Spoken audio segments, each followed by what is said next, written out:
Hello guys, this is Word here, and it is time for the 5th game in this Best of 7 Clan War between xOGaming and Clarity Gaming.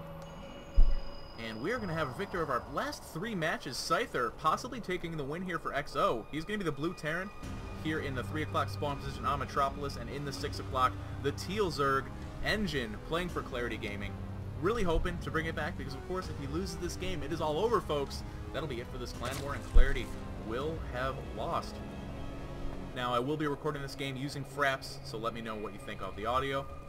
And I don't want to go talk about that anymore. So we are here on Metropolis, of course, probably the most massive map standardly used in tournaments and things like that today, except maybe for Whirlwind. Maybe Whirlwind is bigger, I think. Not actually sure. Haven't busted out my measuring tape. Maybe I'll do that later.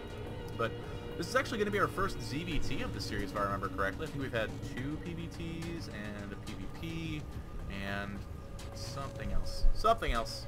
I'm casting these a little bit staggered, so I can't remember particularly well. So it wasn't like I casted the first game like 20 minutes ago. It was more like 2 days ago. So forgive me for that. Now, cEngyn here, of course, probably going for that 15 hatch. We've actually seen a lot of really cool Terran versus Zerg games on Metropolis lately. You know, the point where you get that huge mech army, and you start getting those Ravens out and stuff like that. And that sort of thing is a lot of fun. Not sure if we'll have games of that epic variety this particular time around, but of course we can only wait and see. cEngyn is going to be coming out and looking. cEngyn is going to be going for a command center first here, and he looks like he is going to be trying to lay that down on the low ground. No, never mind. He's going to be putting it on the high ground, so the drone won't be able to block it, anything like that. Unfortunately for cEngyn, his 15 hatch has gone down, and we'll see how that works out for him.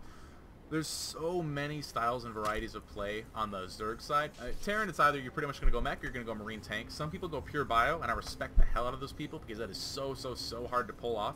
But more often than not, you will see, of course, those standard compositions. On the Zerg side of things, of course, you have Mutiling, Baneling, which requires, you know, a huge degree of control. It's very impressive to pull that off, just like it is to pull off pure bio. But lately we've been seeing Ling Infester, and going later into Ultralisks and things like that because of those upgrades. And I like it on Metropolis. Of course, Lings are very fast. Metropolis is a big map. You can use that to your advantage, especially if a player is going mech, because you really need to abuse that immobility if you're going to hope to go up against a mech player. I mean, once they get to 200, it is stupidly hard to deal with. So we'll see exactly what these players decide to bring out, but on Metropolis in particular, it's really easy to lock down 4 bases with mech. I mean, this is pretty much your area. And if you've got a large mech army, like even once you get up to the 130, 150 supply point, it is pretty easy to sit your army here and just lock down any path of attack from anywhere. Now the pool is up here for cEngyn. Of course, the 15 hatch means he's going to be able to get those 2 queens simultaneously. If you're not familiar with Zerg builds, that is the benefit of the 15 hatch. Spawning pool first gets you an earlier queen at the cost of a later hatchery.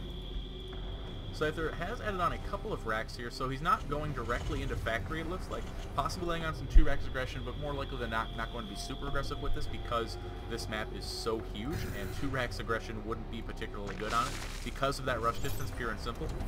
And we do see these 2 gases coming down here for him, so he'll be getting those Hellions. A lot of Terrans have been opening up with those Hellion Banshee sorts of aggression, and sometimes you kill drones, but more than anything it's to deny the creep spread because of the Zerg's later penchant for 4 and 6 queen openings, which we see that cEngyn is going to be going for one of those. We'll see if he goes for the 6 queen or the 4 queen right here. It's not too hard to spread creep on Metropolis, so it probably will just be the 4 queen, but 4 to 6 queens, dynamite at denying Hellions. You need to spread those out by using a Banshee and forcing him to have queens in multiple locations if you want to deny anything. Now cEngyn's base is up, knocking down the supply depot. His factory is on the way here as well, and he probably will be laying down a reactor on this particular barracks sometime in the future at some point. Oh, actually gonna go for a tech lab on that one. Okay, here's the reactor. So he wants to go into stem pretty quickly, it looks like.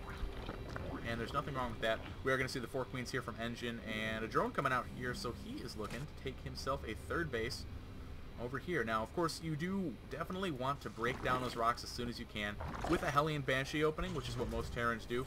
It's not too easy to kill a hatch, but it definitely can be done. Huge round of drones coming out here for cEngyn, and meanwhile he's going to be operating off of the 2 gases in his natural. No gases in the main quite yet, so he'll get that speed, get that lair, and be in a much more comfortable position. Really hasn't produced any fighting units, just a single Ling, and of course the other one was killed off while scouting. Now we see actually a fast third here from cEngyn. And much like it's dangerous to hold a fast third for a Zerg without these rocks broken down, the same thing can be said for Terran, even more so because those Lings are fast and they are dangerous. But just because you're building a third command center doesn't necessarily mean that you're going to be laying it down at your third base. You can just use it to produce SCVs for a little bit. And we see that 47 drones to 33. No surprise there for the Zerg to have a lead. And now that the Hellions are going to be out on the map, we could see a little bit of aggression here from Scyther. We actually don't see a starport follow-up or anything. So he's going for a bit more of a classic Terran style, which is just going to be actually 2 Hellions. Not even going to wait for all 4 to come out. Going to start coming out over here and trying to deny creep more than anything. 2 Hellions is not going to be enough to try to sneak by and kill drones that'll get picked off by the Queens far too easily. And the Queens are out here in good position, and he's, you know, already covered both paths. This is it. This is everywhere you need to spread creep to. You can get it down to your third here as well. Now he's going to deny these Hellions. Stim on the way, starport on the way now for Scyther. He could choose to add in a Banshee a little bit later, but considering how he went for the fast stim, he's probably just going for those quicker medevacs to have a stronger bio force. Hasn't laid down a tech lab for this factory yet either, so he's sticking with Marine Hellion for now. We'll see how well that's able to do. These Hellions down here denying the scouting and the vision for the Zerg. The third hatch has come up for Engine. He's getting those +1/+1 upgrades on this double Evo chamber. So, you know, it could be either a Ling Muta or a Ling Infestor style, but I'm going to assume it's Infestor because of the later layer. Generally, if you want Mutas, you want them as soon as you can get them so that you can start taking advantage of the Terran's lack of defense. But of course, the deeper you get in the game, the more likely he is to have those engineering bays and those proper turret placements. But we actually don't have an eBay down for Scyther yet. So if it is Mutas, he could be in a little bit of a interesting situation. Macro Hatch coming down as well. Very standard play for when you have those a Ling-based army, because you generally can afford way more Lings than you're able to produce off of 3 hatcheries. Now, with 3 Banelings morphing in, these rocks are going to get broken down, and where is that tech lab being built? It is on the factory Nova reactor here. So he's going right into the medevacs, and he's going to be going into that Marine tank style, which is, you know, not bad on Metropolis. Obviously, tanks are just great for zoning everything out, but you've really got to have awesome macro, or micro, I should say, because Engine's creep spread is phenomenal right now. He is really getting up there across the map. These Hellions are going to try, or these Zerglings are going to try to deal with these Hellions, but no, not going to be the case. We actually have an interesting push here from Scyther. 4 Hellions and a bunch of Marines. What do we have for the Zerg? He's producing 34 Zerglings, but all he has is 6 Banelings on the field, and of course he is on that creep, but a lot of these creep tumors are being killed off. This is a huge push now for Scyther, damn it, I'm going to do that every freaking time. And, wow, he can actually get some serious kills. 34 Lings, unless he gets really good Baneling hits, he's not going to be able to deal with this many Marines on these medevacs. But here come the Banelings trying to get us around with those the Zerglings, but a very nice pickup there from Scyther. And he loses a bit there, but the Zerg is actually behind the unit's loss, and he killed off so many creep tumors, which was actually very useful. The later you get in the game, the more powerful these creep tumors are. The 4 queens, all 5 queens actually, are still alive here. You got an extra one for that macro hatch, of course. All the queens are still alive here, so he will be able to respread that creep. And now we are going to see Engine going here for a counterattack, and that'll probably be to deny any third. Should be dropping creep here. His lair has finished, and he is going for Baneling speed as well as Infestors. Viking just taking some shots. And there the creep is going down. So not only is he getting creep there, he is burrowing there as well. And he has been in position to deny any sort of third command center being laid down. Meanwhile, an armory on the way for Scyther to upgrade those, of course, Marines and the tanks a little bit further, make his army a bit more powerful. And now with 3 reactors getting added onto those barracks, he's going to have huge Marine production. But we have 2-2 on the way here for the Zerg as well, and he's making a huge round of drones. 15 drones on the way for Engine, going to bring him up to 88 drones. And that is going to be quite a bit. 4th base here on the way as well. And I believe Patching Glands did just finish. We take a look at that infestation pit. Yes, we see it is done. And we actually have a hive coming on the way here for Engine. I didn't mean to sound surprised. As of late, that is pretty much the normal hive timing, around 12 minutes, sometimes even 11.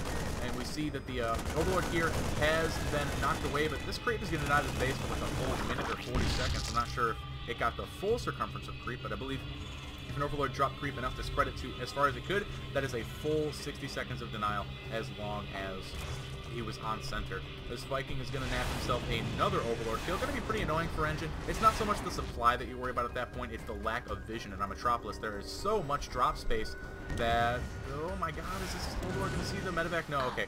He was being smart about it, knocking it back for just a little bit, making sure he didn't kill. And actually had a few SCVs killed there. Those Lings unburrowing, killing what they could. And Scyther is going to be aggressive again while this drop is coming around the south. and before somebody messages me with something silly, I do want to go on busy. I know I've done this several times, so apologies for that. Now we are going to see the aggression coming in. A lot of those banelings crash into the tanks, which of course is not the best use of them. The force here for xOSeither is rather small, but that is a hugely cost-effective engagement. If he can escape with these Marines without these medevacs getting fungled, oh, as soon as I say it, this is a huge loss here for the Terran, as a matter of fact. Losing all these medevacs really sets him back. So he's not going to be able to be as aggressive as he wants. Those are going to go down. That actually really hurts. That was 4 of the 6 medevacs, and if I know my percentages correctly, that was 66% of the medevacs that he just lost. My goodness, how very scary. Now it looks like the drop has been pretty much scared away. Not really doing any damage.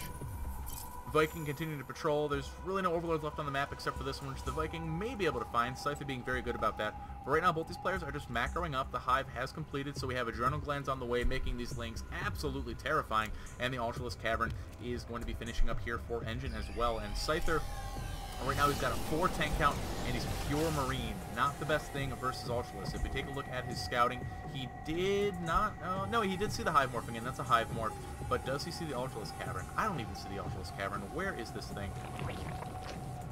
One of the cooler looking buildings, and I can't even find it. I'm pretty disappointed. I probably already scanned over it and just didn't even... There we go. Okay, right there. So he has not seen the Ultralisk Cavern yet either. He's going to be trying to do some drop aggression to keep the Zerg back while he tech switches appropriately, but unfortunately he doesn't know what to tech switch to. Is it going to be Vikings he needs, or is it going to be Marauders? And if he's not prepared, or he makes the wrong decision, then he can be in a lot of trouble. So he needs to get that scouting, he needs to drop some scans, try to find that base, that Ultralisk Cavern. Now he's going to be dropping this base here while an engagement happens in the center of the map. A few tanks here are going to zone out the Zerg, but it looks like this hatch might need to be canceled. No, he is going to try to save it. We have the links coming up in here. It's a lot of DPS from the Marines. Is he going to be able to get this hatchery down if he focuses it? Yes, he should be able to get it. He might be able to save a few Marines in the bargain. Oh my god! 42 HP. I cannot believe it. I really thought the Marines were going to have it, but now xOSeither is pushing. His units getting a little bit separated. The tank's not covering the Marines, allowing them to get fungled. And he is out here on the creep. This is a very dangerous spot to be. It is cleaning up all these creep tumors, getting entrenched in a good position, but now we have 5 Ultralisks coming out here for Engine, and I honestly don't see how xOSeither is going to be able to deal with this. 108 supply to 98 army supply, so he's not particularly disadvantaged there, but the fact that he has a huge Marine count is going to be bad, and now he's going to drop those infested Terrans, absorb some of that tank splash, use this as an opportunity to move in. The damage being done hugely, and again he throws the banelings into the tank, but he doesn't even care. The army for Engine looking almost unstoppable. What do we have back at home for xOSeither? A bunch of Marines and tanks, which are not super good against Ultralisk. You need a lot of tanks to be any good against Ultralisk, and we still have all 5 Ultras alive, plus 3 more. That is going to make us 8. My math skills this cast are absolutely incredible, and honestly, I think Engine could just win it here. There's not a lot left here for xOSeither. He's going to have to use his Marines so well, but he's got to be so careful about some of those rows. Do we have enough energy on the Infestors? A couple of them do have bungles, and he is going to lay them down now. Really good position here for the Terran, but this is going to be enough. The tanks firing from the low ground, some of them not quite getting in on the action. Meanwhile, a lot of infested Terrans and Ultralisk tearing up the natural. The infested Terrans getting thrown down on those tanks, and this is looking pretty bad for xOSeither, but is he barely going to be able to hold it right now? There's a lot coming up into his main. All those Zerglings are going to be able to camp on top of his production. A lot of the tanks have been taking out a lot of medevacs, but not a whole lot of Marines for them to heal. And that is going to be it. GG xOSeither, the murderous force of Team XO, has been taken out by Engine. So now the score is 3-2. It looks like he actually did manage to pick off this hatchery here with this drop. Not too surprising, they're only 40 HP, but the score is now 3-2. Engine going there with a killing blow, and of course, if Engine loses any of the following games, one game is all it's going to take to give this match to XO. So let's move on to the next game, game number 6 in this best of 7 clan war between Clarity and XO.